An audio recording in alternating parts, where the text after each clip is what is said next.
Damos la bienvenida a todas, todos y todes quienes se han unido a la transmisión en vivo del lanzamiento del libro de la colección Archivos de la Memoria en Chile, correspondiente este año a la región de Valparaíso.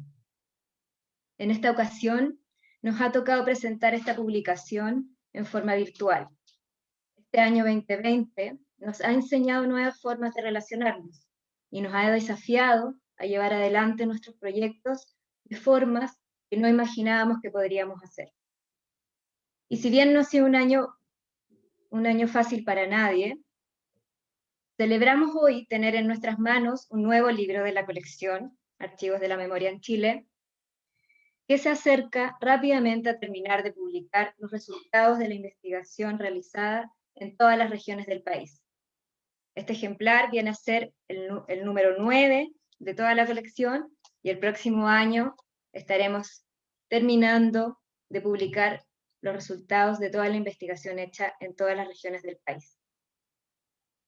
En este libro podemos encontrar los principales resultados de la investigación llevada a cabo el año 2016, durante el trabajo en terreno, recorrimos ciudades de la costa y del interior, y recogimos testimonios y donaciones.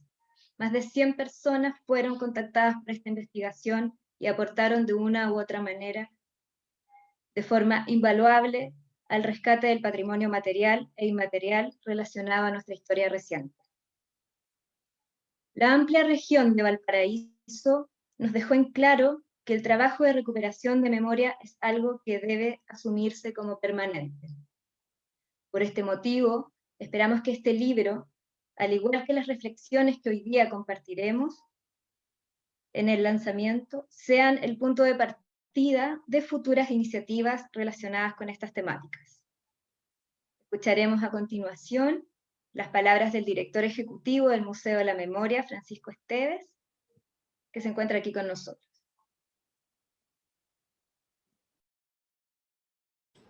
Sí, bueno, muchas gracias, Daniela, por la presentación. Saludar especialmente a quienes nos acompañan, desde luego a la directora del Parque Cultural, a Nélida Pozo, también a Graciela Rubio, que es profesora del Instituto de Historia, y a Margarita Cabrera, porque fue ella la que tuvo una responsabilidad de coinvestigación en lo que el libro contiene. Y desde luego también a la propia Daniela Fuentealba, que representa en este caso su equipo, porque este es un trabajo que se ha venido haciendo ya desde hace un largo tiempo, y es muy interesante porque es un trabajo de investigación sobre el patrimonio de la memoria, pero al mismo tiempo el conjunto de estos ejemplares que Daniela señala constituyen en sí mismos ya parte del patrimonio. Eso es bien interesante porque la investigación en sí misma viene a constituirse en un aporte al patrimonio de la memoria, en este caso de la región de Valparaíso.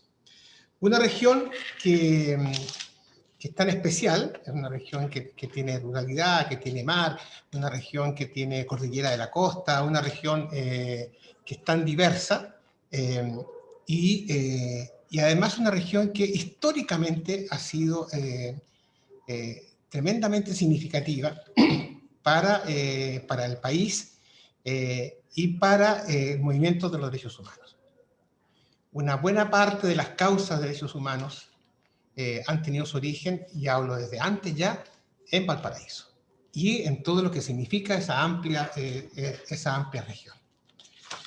Y a mí me parece que el que se pueda presentar hoy día este libro y que se pueda seguir conociendo por parte de las y los interesados constituye para nosotros un hito, porque se está haciendo, como bien se señaló en la presentación, en un momento complejo, en un momento todavía de restricciones, y que implica todo este esfuerzo que, por ejemplo, Nélida nos contaba al comienzo. O sea, tenemos que ir acostumbrándonos a esta modalidad híbrida, o sea, de mantenerlo virtual, de estar lo presencial, y entonces el que podamos hacer esta presentación ahora va también en esa dirección. Yo quisiera destacar que este lo he estado viendo con harta atención, es un texto muy bien logrado, por los contenidos, pero también por la estética del libro, ¿ya? Y además se acompañan estos DVD que también son un registro de memoria. Y el texto mismo, el libro, ocupa dos dimensiones que también son dimensiones propias del quehacer museográfico del museo y de la investigación que el museo realiza, que es por una parte lo que fue la represión, las violaciones a los derechos humanos que se cometen bajo la dictadura. Y quizás un buen símbolo de eso, ustedes lo ven porque lo conocen bien el texto, es la imagen de la Esmeralda, donde hay un uniformado saludando, pero abajo está, ¿no es cierto?, realizándose una sesión de tortura. Es un muy buen símbolo de qué es lo que ocurrió, porque se mantenían las apariencias, un supuesto orden, pero en las entrañas de ese orden estaba funcionando un aparato de represión feroz. Y creo que esta es una imagen que habla mucho de lo que estaba sucediendo. Aún tenemos tareas pendientes en esto. Puedo parecer obsesivo porque lo mencionaba más de una vez, pero a mí me parece como inaudito que en el Museo de Historia Naval hay una sala dedicada a Merino, al almirante Merino, que participó del golpe directamente y que es responsable de las cosas que sucedieron. Y hay otras dos salas de marinos ilustres, supuesto que, bueno, está bien, corresponde, Cochrane, porque participó en la independencia, ¿no es cierto? Arturo Prat, bueno, una guerra como desgraciante, países hermanos, pero finalmente alguien que es considerado como un ícono de la historia del país, pero que la tercera sala dedicada a marinos ilustres esté dedicada a Merino, eso yo creo que es insostenible, ¿ya? Y en algún momento vamos a tener que hacer eso, cambiar eso y sacar la estatua de Merino. O sea, porque eso es lo otro que hay una estatua ahí. Más bien lo que quiero decir con esto es que esta es una historia que continúa. O sea, no estamos hablando de algo que ya concluyó, sino que es una historia que continúa y de la que hay que hacerse cargo. Y creo entonces que lo que hace esta investigación, en primer lugar, es rescatar con claridad y poner en evidencia la verdad sobre cómo ocurrieron las violaciones masivas a los derechos humanos en la región. Pero lo que también hace, y eso es lo que a mi juicio es muy, muy relevante, es contar la otra historia, que es la historia de cómo se organiza esta resistencia cultural a la dictadura, de cómo surgen los movimientos de derechos humanos, y cómo hoy día, por ejemplo, volvemos a encontrarnos con la importancia que han tenido en Valparaíso desde siempre los movimientos de mujeres, la importancia del movimiento estudiantil, que fue muy emblemático y que antecedió a otras expresiones que hubo en el resto del país, desde luego el movimiento sindical, del movimiento artístico, todo eso está reunido, ¿no es cierto?, también en la historia que este libro cuenta.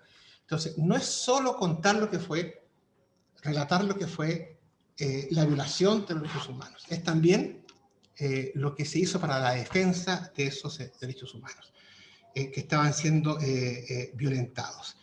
Y por eso creo que el texto cumple absolutamente con el propósito inicial. Y a mí me enorgullece que este texto sea parte del patrimonio del museo. Y entonces, bueno, felicitar a todo el equipo que ha hecho esto posible, al equipo del museo, pero también a quienes han colaborado en esta tarea de una manera tan activa. Lo que viene ahora, en algún momento, habrá que empezarlo bien, es que con este texto se pueda trabajar educativamente con las organizaciones sociales, con los colegios, con los estudiantes. Los estudiantes necesitan conocer su historia. Y quienes fueron como protagonistas también de lo que este libro habla, también necesitan reencontrarse con ellos mismos. De manera que no termina esta tarea ahora con la presentación del libro, sino que comienza como una etapa nueva. Y esa etapa nueva es una etapa educativa, una etapa formativa, tomando como referencia el texto. De modo que me parece que es una excelente oportunidad para ir pensando también cómo continuamos. Y aquí esto no se puede hacer, esta responsabilidad educativa, formativa, sin la participación de las propias organizaciones sociales y movimientos de Valparaíso. O sea, eso es clave. Y por eso a mí me parece que tenemos que ir pensando también en esa dirección. Quizá ahí también nos puede ayudar mucho Nélida. En fin, hay que ir viendo cómo lo hacemos, pero es un desafío. De manera que, nada, saludos y felicitaciones por todo el trabajo realizado. Muchas gracias, director. Ahora escucharemos las palabras de Nélida Pozo, directora ejecutiva del Parque Cultural de Valparaíso. Gracias. Bueno, yo quiero en primer lugar saludarles, darles las gracias al Museo de la Memoria y los Derechos Humanos una vez más por encargarse de este registro, de esta identificación, de este patrimonio material e inmaterial que forma parte de la memoria referida a la violación a los derechos humanos ocurrida durante la dictadura. Cierto que se puede poner a disposición de las comunidades no solamente para el estudio, sino que también para la difusión y para que, como sabemos, esta gran tarea que tenemos de educar en un nunca más. Este libro es un tremendo aporte a esta región de Valparaíso que se destaca, como bien lo decía Francisco, primero por su geografía, una geografía de puertos, de ruralidad, donde han surgido movimientos sociales muy importantes. También Francisco recordaba, y yo no puedo dejar de recordar lo importante que fue acá el movimiento sindical portuario, por ejemplo, también el movimiento sindical en Limache, los primeros sindicatos también Chilectra, el movimiento de la petrolera de Concón, son movimientos que fueron muy importantes, muy decisivos durante la dictadura militar. El movimiento de las mujeres, el MEMCH también, otro movimiento muy potente que se la jugó por la defensa de los derechos humanos. También surge este gran movimiento cultural que uno los recuerda y hay algunos exponentes que todavía circulan y que todavía están con nosotros en el Parque Cultural muy vinculados y estamos siempre en permanente difusión, ¿no?, de lo que fue esa historia, esa trayectoria, como por ejemplo la Peña del Bracero, que está, como decía, vigente, la Peña del Francés, la Peña del Magisterio en Vía Alemana. Es decir, podríamos seguir nombrando, pero hay una cantidad de representantes de los movimientos sociales de la región de Valparaíso que es muy potente y que hoy día está reflejado en este maravilloso libro que emociona.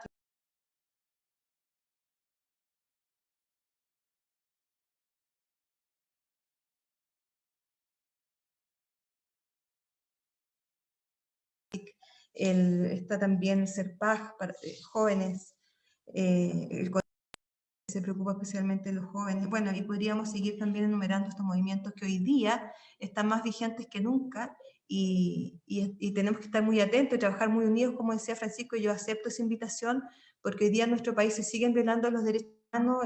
Ayer tuvimos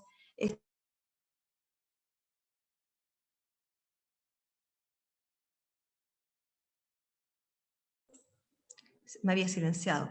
Ayer nomás tuvimos un episodio dramático en nuestro país que se ha reiterado.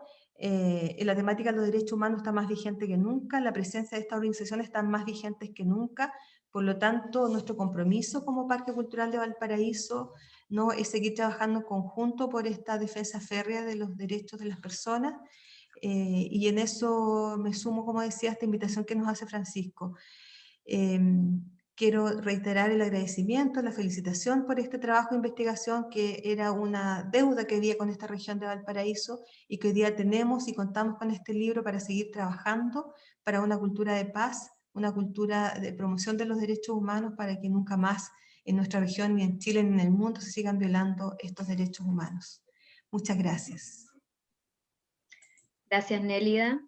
Bueno, tomándome la atribución un poco de poder comentar, o sea, compartir lo que ambos directores nos señalan de una de las características principales de esta región es su amplitud, ¿no? Y la profundidad de su historia. Los puertos, todo el desarrollo agrícola, la cultura, las universidades, significaron para nosotros, en 4 meses de trabajo en terreno, un desafío muy, muy grande, pero que de todas maneras vemos reflejado en esta publicación un primer acercamiento y valoración de esta historia que claramente tiene que permanecer en el tiempo. Ahora, a continuación, vamos a comentar este libro. Nos acompañan 2 mujeres de las cuales estamos profundamente agradecidas de que hayan hecho una lectura y puedan estar hoy con nosotras. Lamentablemente teníamos también confirmada a Ana Becerra, quien fue presa política en Rocas de Santo Domingo y en Tejas Verdes. Ella lamentablemente se excusó por problemas personales, no pudo estar hoy con nosotros, pero de todas maneras nosotros queremos agradecerles su buena disposición y también comentarles a todos ustedes que el testimonio de Ana fue registrado durante el periodo de investigación y se encuentra disponible en el Centro de Documentación del Museo y en las plataformas virtuales, que es parte también del contenido de este libro. Así que por lo menos podemos contar con su historia desde estos lugares. En primer lugar, nos comentará el libro Margarita Cabrera, quien es asistente social de profesión, y además fue la investigadora en terreno durante el año 2016, y tiene una trayectoria en trabajo en organizaciones de derechos humanos como CODEPU y PIDE en la región de Valparaíso, por lo cual agradecemos mucho, mucho su aporte este día y durante la etapa de la investigación. También vamos a escuchar a Graciela Rubio, quien es historiadora y académica de la Universidad de Valparaíso, y quien esperamos pueda también hacer un cierre de estos comentarios vinculando con la importancia o la relevancia que puede tener este tipo de investigaciones para las nuevas generaciones. Así que, Margarita, por favor, te doy el pase. Gracias, Daniela. Muy buenas tardes a todos, a todas las presentes. En primer lugar, quisiera agradecer la invitación que me ha cursado el Museo de la Memoria y los Derechos Humanos para comentar el lanzamiento de este libro, Archivos de la Memoria en Chile, región de Valparaíso. Así como también aprovecho de agradecer la inapreciable oportunidad que tuve de participar en calidad de co-investigadora en terreno de la investigación que da origen a este libro y que fue realizado en la región durante el año 2016, junto al equipo de investigación del área de colecciones e investigación del Museo de la Memoria. La elaboración de este proyecto, asumido desde la memoria y los derechos humanos, se encuentra amparado en un acto de recuperación de la memoria individual como colectiva, de lo que fue la sistemática violación de los derechos humanos en Chile y específicamente en la región de Valparaíso. Fue realizada a partir de un proceso de aproximación, acercamiento y revinculación, sobre todo con personas de distintos lugares de la quinta región, quienes sufrieron y resistieron también la persecución y la represión ejercida por la dictadura cívico-militar. No solo participaron en esta investigación dándonos su testimonio y sus relatos, víctimas que fueron víctimas directas de la represión, sino que también integrantes de organizaciones sociales que a través de múltiples oficios y actividades comunitarias durante la dictadura se organizaron y provocaron acciones de resistencia y denuncia, tanto del mundo de la cultura como del sindicalismo, el sector agrario campesino, así como las mujeres organizadas, el movimiento estudiantil, pobladores, entre otros.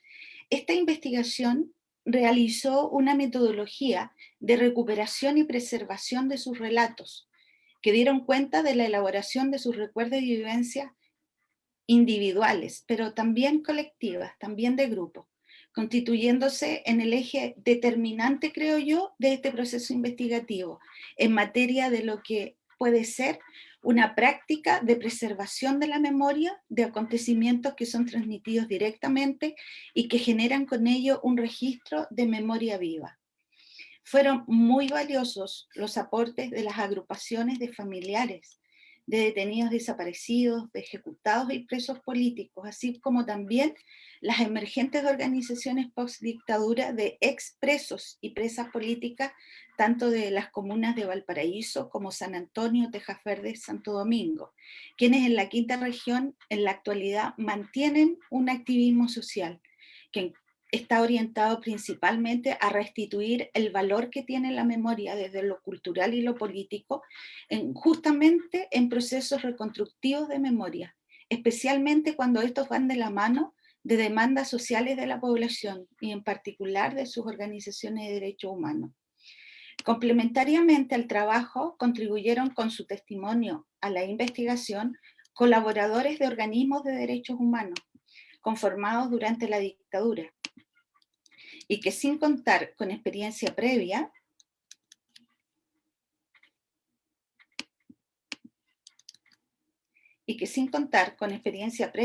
se organizaron para proporcionar asistencia a víctimas directas de la represión que fueron perseguidas y encarceladas, entregando todo tipo de apoyo, desde lo jurídico a lo social, tanto a sus familias como a sus entornos más cercanos.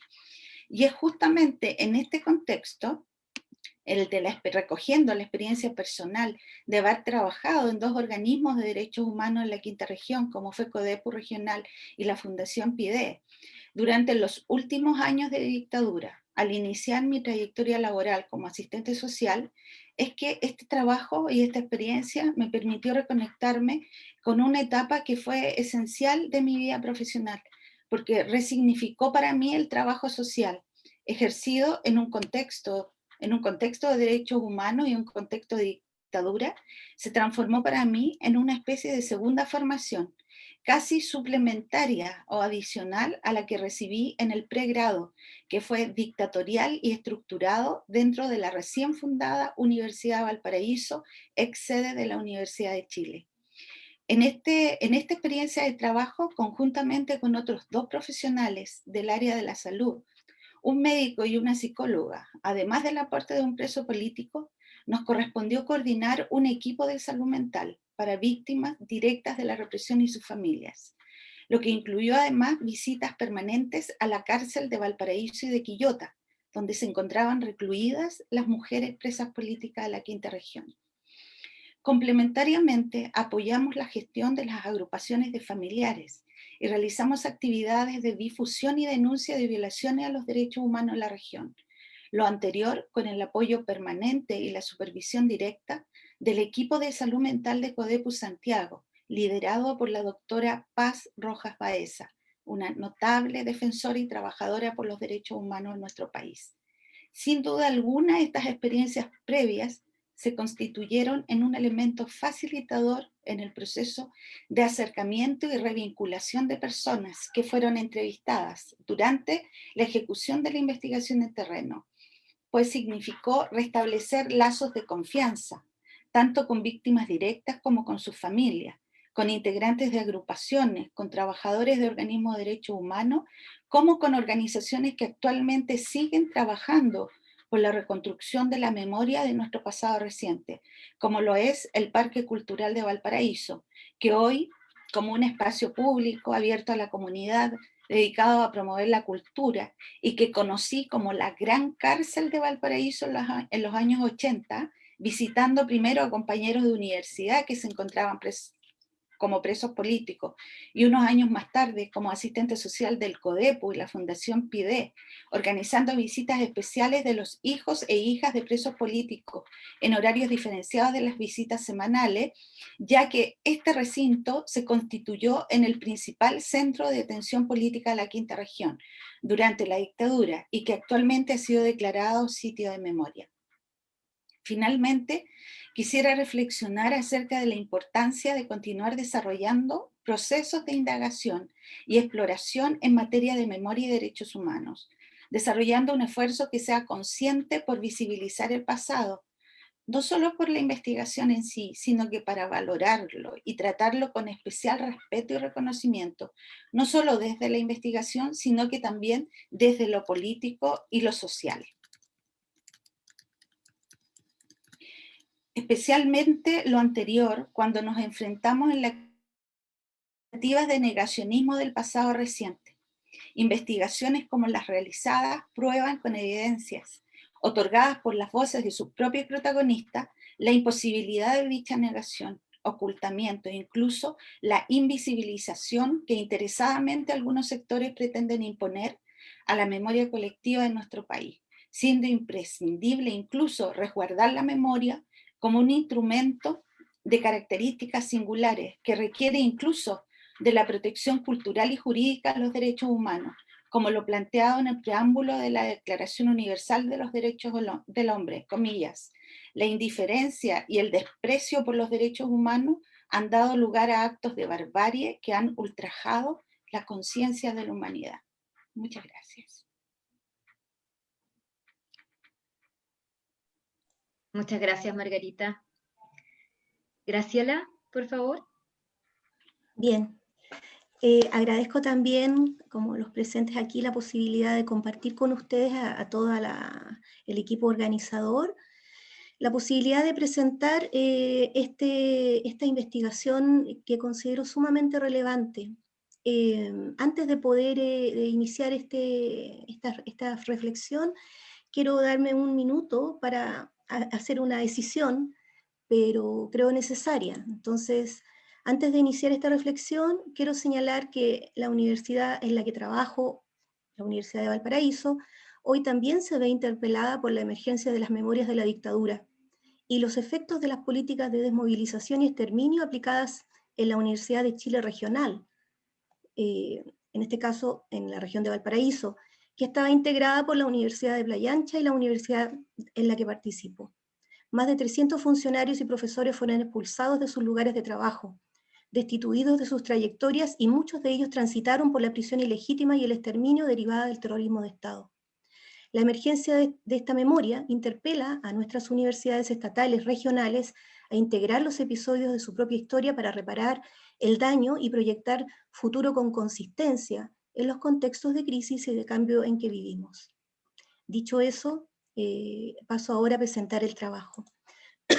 El estudio pone a disposición un conjunto de fuentes de memoria que permiten pensar y discutir sobre la investigación y educación de la historia reciente local. El documento me permite comentar 3 puntos: la relevancia del archivo de memoria y su relación con la historia reciente. En segundo lugar, las historias invisibilizadas que emergen del archivo, sus complejidades y potencialidades a escala local, enfatizando lo propio de estos agentes defensores de derechos humanos. Y por último, cerraré con algunas preguntas que permiten conectar con su proyección investigativa y educativa. Vamos con la relevancia del archivo en relación a la historia reciente. La historia reciente, marcada por la dictadura militar chilena, se inscribe, siguiendo a Rousseau, en los pasados de catástrofe y de contemporaneidad. Son periodos de la historia marcados por su intensidad, politicidad y el rol activo de la memoria social en su representación y su relación directa con el presente. En nuestro caso, el golpe de Estado de 1973 y la dictadura cívico-militar entre el 73 y el 90, desplegando un modelo de guerra total, puso fin a un proyecto político igualador detentado por la Unidad Popular, suspendiendo la democracia liberal y sus debates desarrollistas, que se había construido durante el siglo XX. Consolidado el golpe de Estado en 1973, siguiendo a Corbalán, la alianza entre el régimen pinochetista y defensores del proyecto neoliberal destruyó la institucionalidad demoliberal, reemplazándola por una democracia protegida, a cargo de gremialistas y nacionalistas. Desmovilizó mediante crímenes masivos al movimiento popular e implantó el proyecto global de los grupos económicos para optimizar la reproducción ampliada del capital y cooptar a las clases subalternas. Estas políticas consolidaron un estado de seguridad nacional, un régimen neoliberal dictatorial de 17 años que iniciaría una transición desde 1990 como una llamada democracia incompleta, según Garretón, o democracia semisoberana, siguiendo a Uneus. Está sustentada en la Constitución de 1980 y en la política de los acuerdos entre el empresariado, el pinochetismo y la transnacionalización del capital. La intensidad de estos procesos enlaza la Guerra Fría y las dictaduras del Cono Sur, con un presente complejo que en Chile ha discutido públicamente sobre verdad, justicia y reparación a las víctimas, en los informes de verdad del año 91 y el 2004. Juicios a violadores de derechos y sus resistencias, desde el año 98 hasta el presente. Negacionismos, como aquí se ha dicho, negacionismos históricos, y por último, cuestionamientos de diversos movimientos sociales desde el 2006 hasta el 2019, referidos o dirigidos a la concentración de la riqueza, el daño social derivado del modelo económico, y particularmente a una clase política coludida con el empresariado para reproducir un orden oligárquico, que ha venido corrompiendo las bases éticas democráticas y violado masivamente los derechos humanos. Indudablemente, estos procesos no del todo acabados, los del presente, y con una investigación, y hablo ahora de historiadores, proyectada en su mayoría a escala nacional, interpelan a nuestra sociedad sobre temas como los proyectos políticos que fueron derrotados y victoriosos, los futuros posibles en medio de una crisis de régimen neoliberal que vivimos, abriendo discusiones sobre derechos, justicias y de las relaciones entre comunidades, subjetividades y Estado, en las cuales este pasado, presente a través de estas memorias, vuelve al presente, o es este último, el presente, el que busca respuestas a su complejidad en dicho pasado, no excluyendo otras temporalidades de nuestra historia. ¿Qué nos aportan los archivos de memoria, particularmente centrada en los agentes defensores de derechos humanos en este contexto? En primer lugar, cumplen con una función práctica al poner a disposición una colección de fuentes de memoria que aportan a la construcción de narrativas de memoria local regional, compuesta, como dice el documento, por un 21% de fuentes fotográficas, publicaciones de organizaciones defensoras de derechos humanos en un 23%, documentos en un 32%, objetos de memoria en un 11%, audios en un 2%, y una iconografía de un 7% junto con dibujos que conforman o que se complementan con un conjunto de 63 entrevistas a diversos agentes de memoria. La colección entonces nos aporta a reconocer diversas tramas de la historia local reciente, que luego comentaremos, orientándonos en su seguimiento y relación con otras fuentes ya conocidas u oficiales. Del mismo modo, la conformación de un archivo de memoria de agentes, defensores y defensoras de derechos humanos en la región, siguiendo a Derrida, comporta una función política que es dar lugar institucional, le da un domicilio a las narrativas testimoniales de resistencia y de respuesta política a la represión y exterminio desarrollada entre el 73 y comienzos de los 90. Si bien la colección sigue reproduciendo la desigualdad de acceso a escala regional, en tanto está concentrada más en las ciudades cabeceras, aporta la aproximación al conocimiento social y experiencial propio de las memorias, que está caracterizado por sus particularidades, por alojarse en la vida de los participantes, por presentar hechos y experiencias que han sido silenciadas e invisibilizadas por el relato nacional, introduciéndonos en la expresión vital y territorial de las políticas de represión y exterminio, asociadas a la instalación del Estado neoliberal en la dictadura cívico-militar chilena.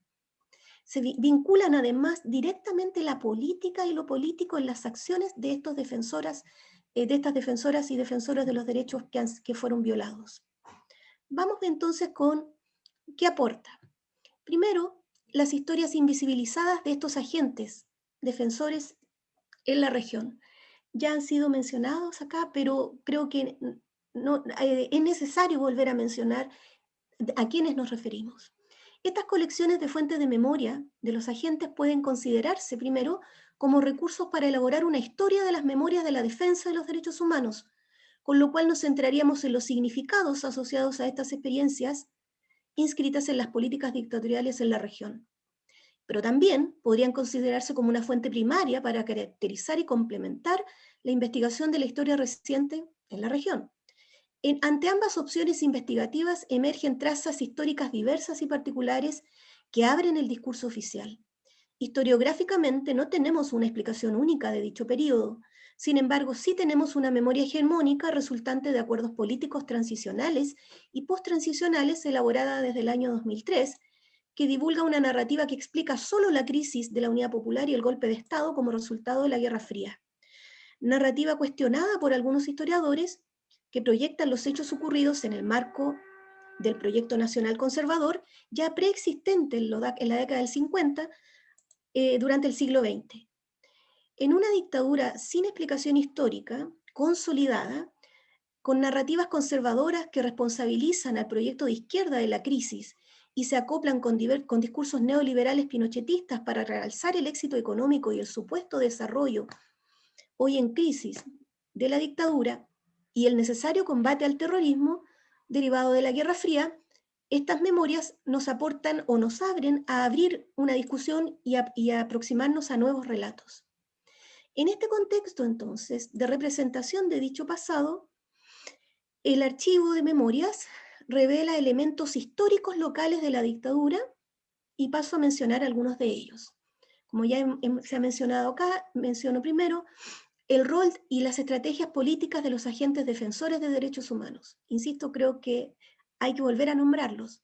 Conformado por un conglomerado diverso de organizaciones, la agrupación de familiares de detenidos desaparecidos, la agrupación de familiares de ejecutados políticos, la agrupación de familiares de presos políticos, el Comité Pro Paz, el Obispado, la Fundación de Ayuda Social de Iglesias Cristianas, el Servicio de el CERPAJ, el Comité de Defensa de Derechos Juveniles, CODEJU, la Comisión Chilena de Derechos Humanos, la Corporación de Promoción y Defensa de los Derechos Humanos del Pueblo, CODEPU, el Movimiento de Mujeres, el MEMCH, el movimiento estudiantil y el movimiento cultural. Estos conglomerados con sus acciones muestran a sujetos comprometidos con la defensa de los derechos humanos que aportan a discutir sobre la relación moral que podemos establecer con el pasado reciente, sobre las teorías decisionales que estuvieron implicadas en cada uno de ellos en sus opciones de defensa desplegadas, las fuentes teóricas que articularon experiencias de comunidades eclesiales de base, y junto con las teologías de la liberación, que ya preexistían, la resistencia política de los partidos de la democracia liberal del siglo y su articulación con los derechos humanos. Estos agentes desplegaron estrategias de autoorganización, denuncia, protesta, concienciación, protección y autoeducación, integrando los derechos humanos, para lo cual incorporaron la educación popular sedimentada a lo largo del siglo XX, conformando comunidades amplias, diversas y horizontales, constituidas por diversos agentes sociales, profesionales ligados directamente a las necesidades, como trabajadores sociales, abogados, trabajadores organizados en sindicatos, pobladores y pobladoras, niños y niñas, profesores, profesionales de la salud, el movimiento feminista, jóvenes secundarios, universitarios y centros de divulgación cultural, etcétera, los que volvían a recuperar la experiencia de acción popular en el siglo dictatorial.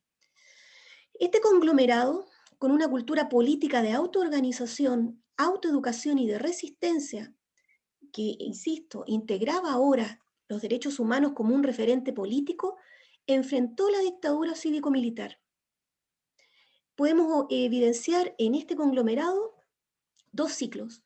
Uno desde 1974 a 1980, caracterizado por su constitución y acción directa de apoyo, y el del 78 al año 88 por la resistencia y proyección de esta nueva cultura política que se articuló en los territorios para enfrentar las políticas de exterminio y de pobreza introducidas por el régimen entre el año 78 y 1988.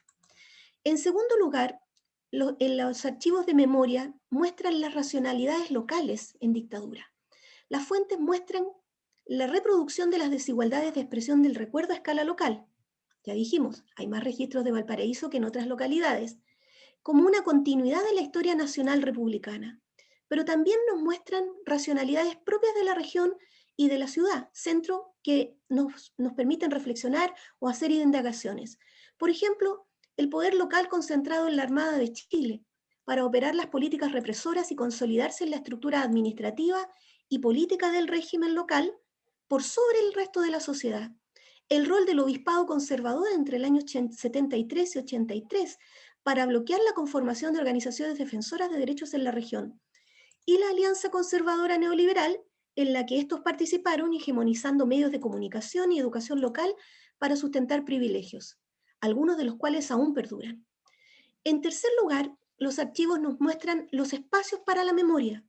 El archivo ratifica la práctica sistemática de la represión y exterminio y sus ciclos, y así como las estrategias de trastocamiento de los significados históricos previos de estos espacios que formaron parte de la vida social en la región.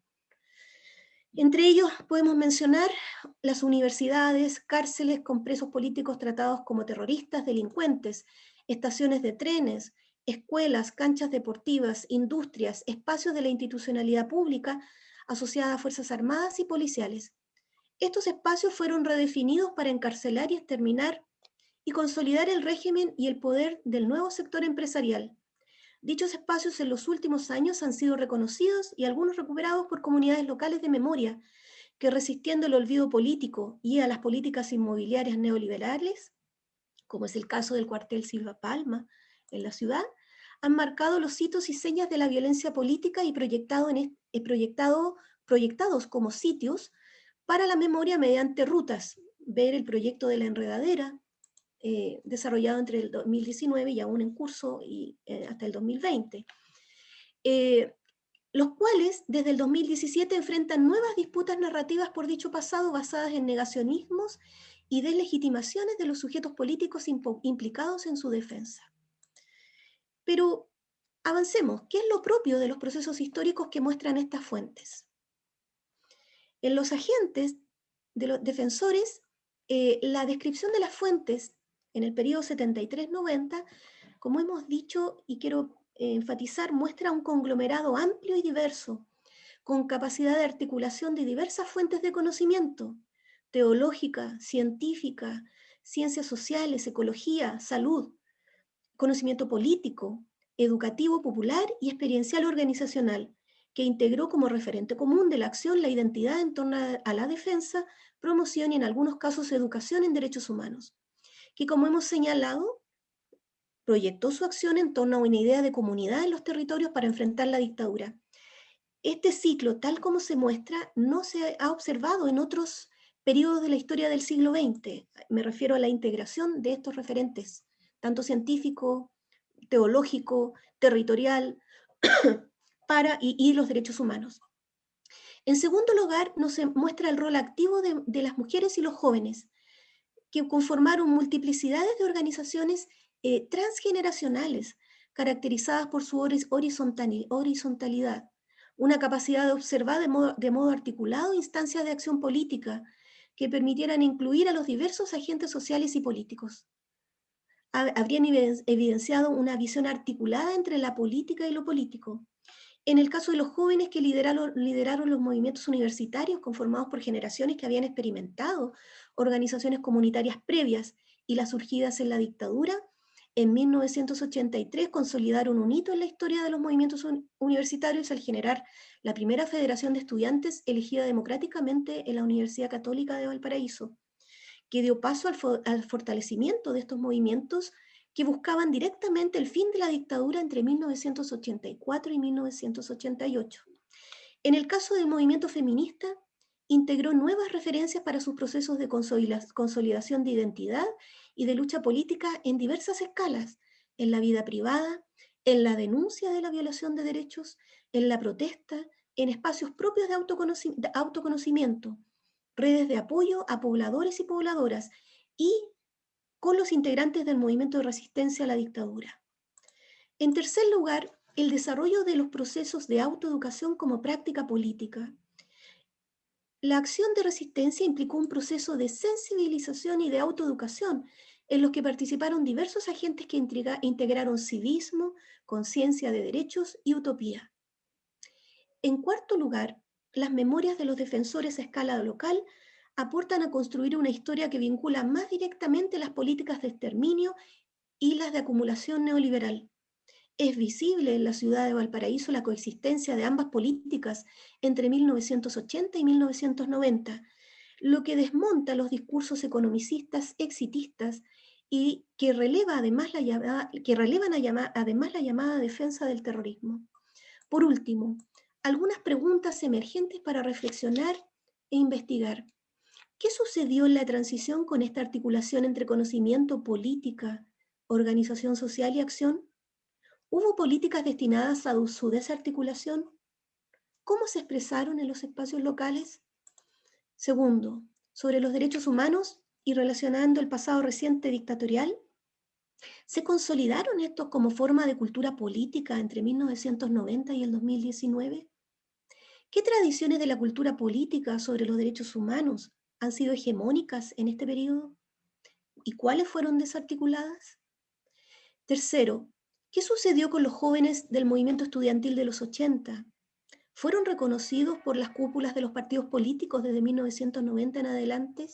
¿Qué se disputaba? Cuarto, ¿qué continuidades muestran las mujeres defensoras de los derechos humanos con sus movimientos feministas precedentes en el siglo XX y con los del presente? Quinto, ¿cómo la economía neoliberal globalizada incidió en la conformación de agentes sociales en el periodo de los 90 al 2019 y qué los diferencia de los agentes del ciclo dictatorial? En suma, son algunas de muchas preguntas que el archivo nos abre a discutir y a conversar. Del mismo modo, también hemos señalado en otros contextos que los registros de memorias preservadas de estos agentes permiten un acceso a la historia reciente y aportan un pasado utilizable para las nuevas generaciones, para discutir sobre los siguientes puntos: las políticas de deshumanización, las violaciones sistemáticas de derechos humanos, los proyectos políticos en disputa, tanto de vencedores y vencidos, la formación de resistencia, organización y la capacidad creativa de estos agentes sociales y políticos en los territorios y también sus efectos. La intensidad histórica, así como la magnitud de los efectos de este pasado en el presente, transforma esta historia reciente de la región en un recurso para la educación histórica y para la formación ciudadana. Algunas estrategias que podríamos considerar, por ejemplo, discusiones desde el modelo de intenciones, es decir, pensar en los defensores y defensoras de los derechos humanos y también en los perpetradores y perpetradoras. ¿Qué modelo de intenciones? ¿Cómo se despliegan estas acciones? ¿Qué valor se le asigna a ciertos principios básicos o a los mismos derechos humanos, tanto en el pasado como en el presente?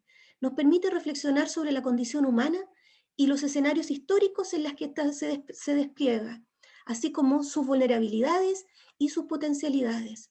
Segundo, reflexionar sobre el estado de conocimiento y apropiación de los derechos humanos y sobre la responsabilidad histórica. Creo que queda señalado ya con lo que cada uno y cada una aquí ha presentado y lo que hemos dicho.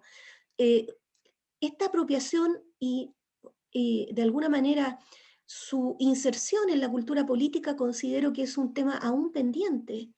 En tanto, los propios movimientos los desarrollaron, los implementaron, pero al parecer no hubo una continuidad en el periodo del 90 al 2019. En cuarto lugar, la educación de la sensibilidad ante los espacios y símbolos de las políticas de deshumanización y su expresión local, entre otras. En suma, los archivos presentes y reunidos en este libro y la documentación anexa aportan a una educación histórica que integra los derechos humanos como un referente del análisis político y la memoria como expresión social sensible de las políticas de deshumanización en la historia reciente dictatorial y también en el presente. Muchas gracias. Muchas gracias, Graciela. Bueno, y Margarita, realmente hacen ver que el trabajo que realizamos es un privilegio poder llevarlo a cabo y poder haber ya tenido una experiencia en todas las regiones del país. Cuando otras personas lo leen y lo analizan en el nivel que ustedes lo han hecho hoy, realmente uno dimensiona lo que hace y por lo menos de parte de personal y como profesional, solo puedo estar agradecida de esta experiencia. Tal como ustedes mencionaron, esta investigación enfocada a rescatar una historia anónima de personas vinculadas a la defensa de los derechos humanos y a la reorganización social y política en contra de la dictadura, era algo que no se había hecho de esta forma o en este nivel anteriormente. A la vez son temas que abren preguntas y vinculan con los procesos actuales que estamos viviendo como sociedad chilena y que involucran de una manera u otra a las nuevas generaciones. Y bueno, no olvidar que una de nuestras principales motivaciones es el acto reparatorio que significa hacer este tipo de investigación. Y por lo mismo quisiera empezar a cerrar este encuentro agradeciendo principalmente a las familias, pero a quienes fueron parte de este proyecto y nos cooperaron de una u otra forma, y hoy día ya no se encuentran con nosotros. Nosotros eso lo mencionamos en los agradecimientos del libro, pero no es menor decir que es un trabajo que quizás ha tardado en hacerse, pero bueno, que han pasado los años que han tenido que pasar y ellos alcanzaron a ser parte de esto y hoy día eso es un espacio que les pertenece a sus familias y como museo siempre vamos a estar disponibles para que ellos cuenten con el testimonio de sus familiares que fueron parte de esta investigación. Bueno, agradecemos a todos, a todas, a todos quienes nos acompañaron durante este evento. Los invitamos a leer el libro en su formato virtual, que está desde este momento disponible en la página web del museo, y también a acercarse a las bibliotecas y a las casas de memoria a lo largo de todo Chile, donde vamos a distribuir esta publicación, no solo en la región de Valparaíso, sino que también zona norte, zona sur, extremo sur. Agradecemos también el apoyo y el trabajo mancomunado que se realiza de forma permanente con el Parque Cultural de Valparaíso. Esperamos que esto tenga una continuidad de aquí en adelante, como ya lo hemos podido ver. Y bueno, esperamos que cada uno de ustedes se encuentren bien, se encuentren sanos, junto a sus familias, a sus cercanos, que podamos seguir avanzando en la construcción de un Chile consciente que lleve por delante el respeto de los derechos fundamentales de las personas a través de este tipo de investigaciones de memoria histórica. Les damos muchas gracias a todos quienes estuvieron conectados durante este evento y bueno, esperamos sigan acompañándonos en nuestras redes sociales. Chao. Muchas gracias. Chao.